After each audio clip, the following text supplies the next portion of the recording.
அடுத்ததாக பார்க்கக்கூடிய ராசி யார்? சிம்மம். சிம்ம ராசிக்காரர்கள் யோகம், அதீத பலம், விரயங்கள் அதிகமாக இருப்பதனால் விலை உயர்ந்த பொருள்களை சிம்ம ராசிக்காரர்கள் கவனம். வங்கி பெட்டகம் லாக்கர்லலாம் வச்சுருங்க, சும்மா வீட்டிலே வச்சுக்காதீங்க. யாரையும் நம்பாதீங்க, வேலைக்காரங்க புதுசாக யாரையுமே, எல்லாத்துலேயும் கவனம். சிம்ம ராசிக்காரர்கள் தாய் வழி உறவு, தந்தை வழி உறவு மேன்மை அடையக்கூடிய அமைப்பு, பெற்றோர் பெரியோர் உன்னதமான சூழ்நிலைகளுக்கு செல்லக்கூடிய பிராப்தம், அதனால் உங்களுக்கு நன்மை. 24 வயது கடந்த சிம்மராசிக்காரர்கள் தேக ஆரோக்கியத்தில் அதீத கவனம். பாதம், இரத்தத்தில் பரவக்கூடிய நோய் உபத்திரம், ஹார்மோன் குறைபாடுகள், கவனமாக இருக்க வேண்டும். உறவுகளால் தொந்தரவுகள் ஏற்படலாம், கொஞ்சம் கவனமாக பார்த்துக்கணும். எங்கேயோ இருந்த புது அறிமுகங்கள், அதை செய்கிறேன் இதை செய்கிறேன் நீ இப்படி அப்படி, ஆணாக இருந்தாலும் சிம்மராசி, பெண்களாக இருந்தாலும் புது அறிமுகத்தில் ரொம்ப கவனமாக இருக்கும். நம்மளை முச்சந்தியில் கொண்டு வந்து நிறுத்திடக்கூடாது, புரியுதா?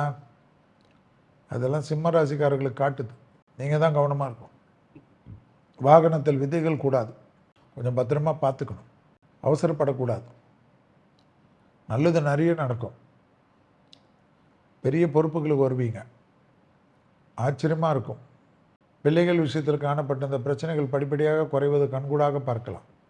சிம்ம ராசிக்காரர்களுக்கு எப்படியா இருந்தாலும் உங்களுக்கு தெய்வ அனுகிரகம் உண்டு, அது நிறைய விஷயத்துக்கு நல்லது பண்ணும், ஆச்சரியமாக இருக்கும். பஞ்சவடி ஆஞ்சநேயர், பஞ்சமுக ஆஞ்சநேயர் கோயில் ரொம்ப விசேஷம். அனுமன் சாலிசா கேட்கும்போது அதை விட விசேஷம். பஞ்சவடி ஆஞ்சநேயர் கோயிலில் போயிட்டு ரட்சன்னு இருக்கும், கயிறு கட்டுறது, அதை கட்டிக்குங்க. மனபயம் எல்லாம் போயிடும், தெம்பு ஏற்படும், தடைகள் தவிடுபடியாக்கும், தொட்டது தொடங்கக்கூடிய காலகட்டம். தொழில், உத்தியோகம், வியாபாரம், படிப்பிலெல்லாம் நல்லது நடக்கும். இந்த வருஷம் அரசியலில், வெளியிடம், பழக்கம், போகிற இடம், வர இடம், புதிய அறிமுகத்தில் ரொம்ப ஜாக்கிரதையாக இருக்குது. இந்த சோஷியல் மீடியாவில் ரொம்ப இருக்காமல் வெளில வந்துடுங்க, உங்களை தேவையில்லாத குழப்பப்படுத்தும். நல்லவங்க யார், கெட்டவங்க யாருன்னு இல்லாமல் அவங்கக்கிட்டெல்லாம் ஒரு சந்தேகப்பட வைக்கும். எல்லாரையும் விட்டுடாதீங்க. உங்களுக்கு யார் உறுதுணையாக இருக்காங்க அவங்களைய நட்பை விட்டு விட்டு பிறகு வருத்தப்படக்கூடிய சூழ்நிலை ஏற்படும்.